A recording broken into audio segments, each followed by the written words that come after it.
Subrahmanyam for sale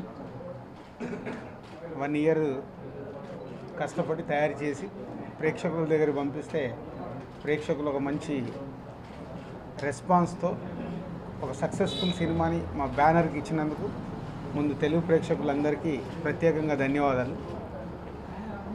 Harish Shankar తన సినిమాలో ఎప్పుడు ఒక మార్క్ అంటే మా ఇద్దరి మధ్యలో జరిగే కాన్వర్సేషన్లో ఎప్పుడు నాతో ఒకటి చెప్తాడు, అన్న మనం సాధ్యమంత మట్టుకు ప్రేక్షకుల్ని నవ్వియాలి.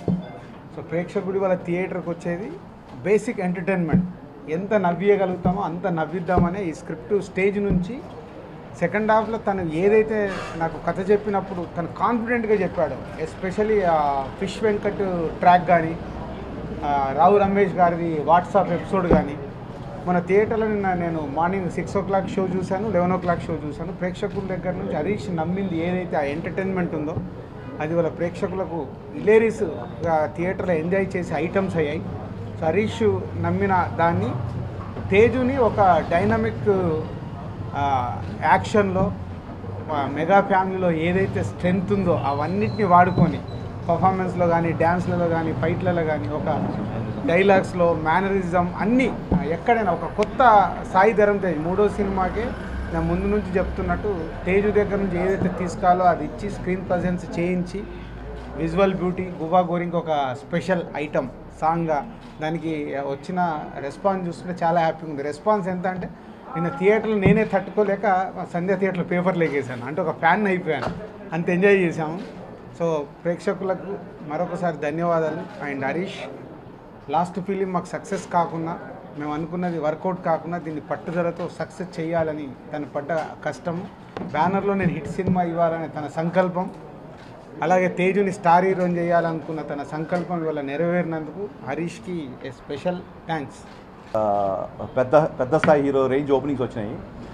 సినిమా బాగుందన్నాక రెండో రోజు నుంచి కలెక్షన్స్ చాలా బాగుంటాయి. కానీ ఫస్ట్ డేనే అంత మంచి కలెక్షన్స్ రావడానికి కారణం no doubt it's entire credit goes to media. Print media అవ్వచ్చు, ఎలక్ట్రానిక్ మీడియా అవ్వచ్చు, వెబ్ మీడియా అవ్వచ్చు.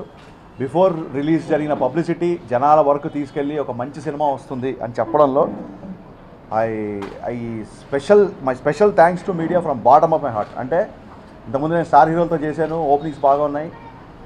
ఈ సినిమా చాలా బాగుంటుంది, నాకు బిగినించి నమ్మకం. ఈ సినిమా ఎలా రీచ్ అవుతుంది జనాలకి అన్న ఒక చిన్న టెన్షన్ ఉండింది. బట్ నాకున్న భయాన్ని కేవలం మీడియా పోగొట్టింది ఈ సినిమాకి. సో నేను నా బాటమ్ ఆఫ్ హార్ట్ నుంచి ఫస్ట్ ఈ సక్సెస్కి మీడియా కృతజ్ఞతలు చెప్పుకున్నా. ప్రతి వాళ్ళు నాకు ప్రీవియస్ పెద్ద హీరోలతో సినిమా రిలీజ్ చేసినప్పుడు ఎలా అయితే ఫోన్లు చేశారో అలా రీచ్ అయింది. చూడని వాళ్ళు కూడా మీ సినిమా బాగుందంట కదా. సో బాగుందంట కదా అనేది it happens only with media. So media వాళ్ళందరికీ నా కృతజ్ఞతలు. రాజు గారితో నాకు అసలు యాక్చువల్గా ఎప్పుడు ఏ కమిట్మెంట్ లేదు సినిమా చేయాలని చెప్పి. నాకు ఎప్పుడు అడ్వాన్స్ ఇవ్వలేదు, లేకపోతే ఆయన సినిమా చేద్దామని ఎప్పుడు అనుకోలేదు.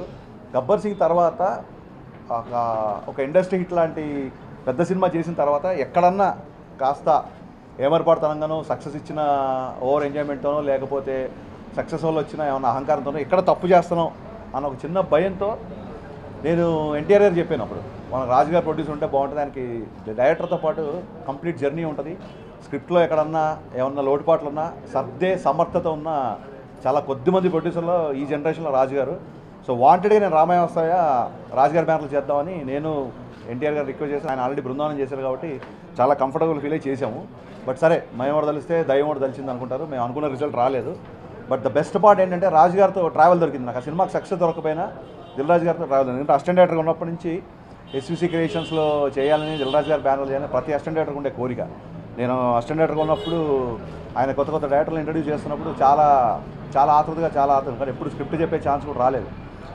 గబ్బర్ సింగ్ తీసాక కానీ రాజు గారి దృష్టి మా మీద పడలేదు. సో సినిమా ఆ రామవ్యవస్థతో నాకు వచ్చిన అద్భుతం ఏంటంటే రాజుగారితో జర్నీ. ఆ జర్నీతోనే మళ్ళీ ఈ సినిమా చేసాము.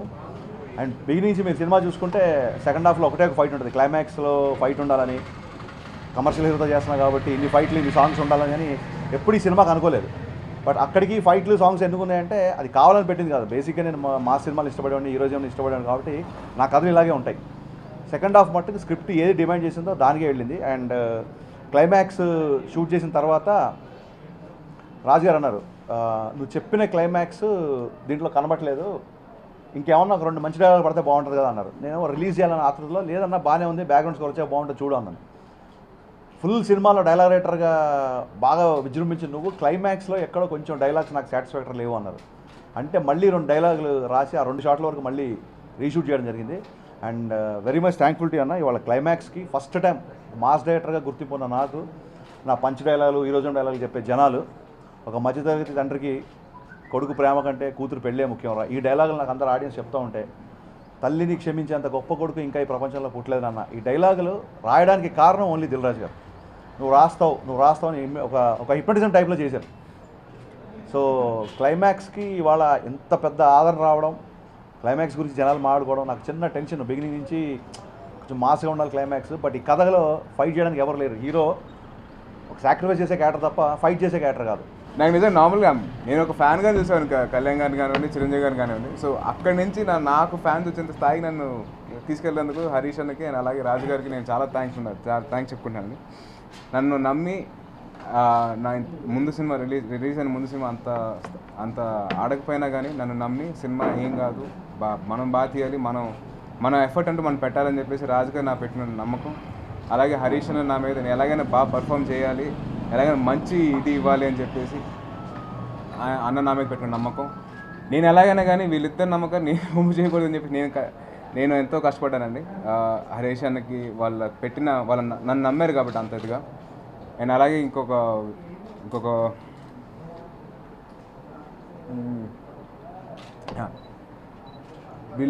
వీళ్ళిద్దరు నాకు ఎంత సపోర్ట్ ఇచ్చారంటేనండి, ఆల్మోస్ట్ నేను రే సినిమా చూసిన తర్వాత ఏం చేయాలో అర్థం కాలేదు. వీళ్ళు ఎలా ఉంటుంది ఏంటని చెప్పి అనుకుంటా ఉంటే ఇద్దరు కూర్చొని నాతో పాటు మాట్లాడి బూస్టప్ ఇచ్చి, ఏం కాదు ఇది సినిమాలో ఇవన్నీ part and parcel of life, ఇవి ఎక్కడికి వెళ్ళవు, ఇవన్నీ నువ్వు చూస్తూనే ఉండాలి, ఇంకా నువ్వు వేరే సినిమా చేస్తూనే ఉండాలి. సో ఒక్క సినిమా రిజల్ట్ బట్టి నువ్వు డిసప్పాయింట్ అవ్వద్దు అని చెప్పి నాకు ఎంతో మోరల్ బూస్ట్ ఇచ్చి చాలా సపోర్ట్ని ఇచ్చారు. వాళ్ళు ఎక్కడ నన్ను ఈ ఒక తక్కువ చేసి చూడలేదు. ఎక్కడైతే అవసరం ఖర్చు విషయంలో కానీ, ఎక్కడైతే నన్ను హీరోయిజంలో ఎక్కడ ఎలివేట్ చేయలేదు, నా పర్ఫార్మెన్స్ వైజ్ ఎక్కడ జాగ్రత్తలు తీసుకోవాలి, అన్ని విషయాల్లో ఇద్దరు నాకు ఎంతో సపోర్ట్ని ఇచ్చారు అండ్ అండదండగా నిలిచారు. అండ్ మూవీ రిలీజ్ అయిన తర్వాత చాలా మంచి రిజల్ట్ వచ్చింది, చాలా ఆనందంగా ఉంది. అలాగే ఫ్యాన్స్ చాలా సపోర్ట్ చేశారు నాకు, ఎందుకంటే వాళ్ళ సపోర్ట్ లేకపోతే ఇంత స్థాయి రేంజ్ హిట్ అయ్యిందే లేదో నాకు తెలీదు. సో వాళ్ళ సపోర్ట్ ఉండి నా ఫస్ట్ ఫ్యాన్ షో నిన్న అర్జున్లో అండ్ శ్రీరాములు థియేటర్లో పడింది. అండ్ అలాగే ఇవాళ మార్నింగ్ నెల్లూరులో 7:30 షోస్ కూడా పడ్డాయంట, 2 షోస్.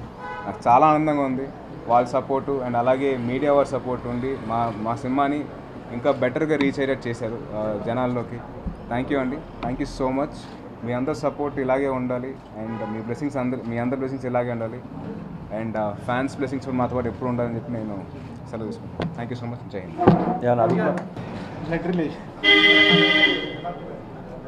గురించి ఏమన్నా కదా సినిమా కోరికలు ఉన్నాయి కదా, ఎలా ఫీల్ అవుతున్నారు అంటే? డెఫినెట్లీ అండి, ఐఎమ్ రియలీ హ్యాపీ. అంటే దాంట్లో చెప్పడానికి ఉంది, డెఫినెట్లీ చాలా సంతోషంగా ఉంది, చాలా హ్యాపీగా ఉంది. అండ్ వాళ్ళు పరువులు తెలియదు కాబట్టి నాకు హ్యాపీ. ఇంకేం వస్తుంది.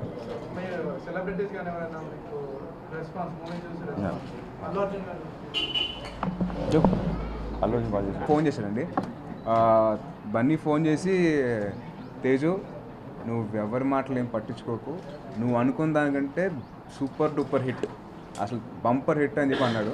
థ్యాంక్స్ బన్నీ అన్నాను. నేను సినిమా చూస్తాను అంటే అవును బన్నీ అంటే వెంటనే పెట్టేశాడు. దెన్ చరణ్ ఫోన్ చేశాడు ఒక 12 అలాగా, చూసి ఏం చేస్తున్నారు అంటే సినిమా చూసానంటే కంగ్రాచులేషన్స్, చాలా పెద్ద హిట్ అయిందంట, I'm really happy and keep working hard అని చెప్తాను అన్నాడు. దాంతో చిరంజీవి గారు ఫోన్ చేశారు, చిరంజీవి గారిని కలిశాను. చిరంజీవి గారిని కలిసి ఆయన కంగ్రాట్స్ సార్, చాలా బాగుందంటే సినిమా, నేను విన్నాను, అన్ని చోట్ల నుంచి రిపోర్ట్స్ వచ్చాయి, చెప్తున్నారు అందరు బాగా చేస్తామని చెప్పేసి, గాడ్ బ్లెస్ యూ అన్నారు. అండ్ మిగతా డైరెక్టర్స్ వంశీ పాడిపల్లి అన్న, మారుతి గారు and director Bobby and Anil Ravipudi అన్న అందరికి ఫోన్ చేసి నాకు విష్ చేసి చెప్పారు. సో చాలా హ్యాపీగా ఉందండి. ముద్దిస్తావా కామెంట్ ఏదో చేస్తాం కానీ మూమెంట్ ఎందుకు ఇస్తాం? అరే అమ్మాయిలు అలా డీల్ చేయకూడదు, వాళ్ళకుండే వాస్తు ప్రకారం డీల్ చేయాలి. ఇళ్ళకి వాస్తులు ఉంటాయి కానీ అమ్మాయిలకు వాస్తులేంట్రా? ఎందుకుండవు? ఫేసు ఈశాన్యం, మెడసొంపు ఆగ్నేయం, నడువంపు నైరుతి, వయారావులు వాయువ్యం. చెప్పు మామ్స్, చాలా ఇంట్రెస్టింగ్ గా ఉంది. ఆగ్నేయం బాగుంటే తిండి పిచ్చి, వాళ్ళ ఆయన అండ వండి పెడితే తప్ప తినదు. నైరుతి బాగున్న అమ్మాయికి నిద్ర పిచ్చి, వాళ్ళ ఆయన లేటుగా వచ్చాడనుకో కాలు వస్తాను. ఈవిడ లేటుగా ఇచ్చిందనుకో వాళ్ళ ఆయన అంటూ తోమాలి. వాయుం బాగున్న అమ్మాయికి నగల పిచ్చిరా. మరి ఏది బాగుంటే మదపిచ్చి, ఏది బాగోకుంటే మద పిచ్చి.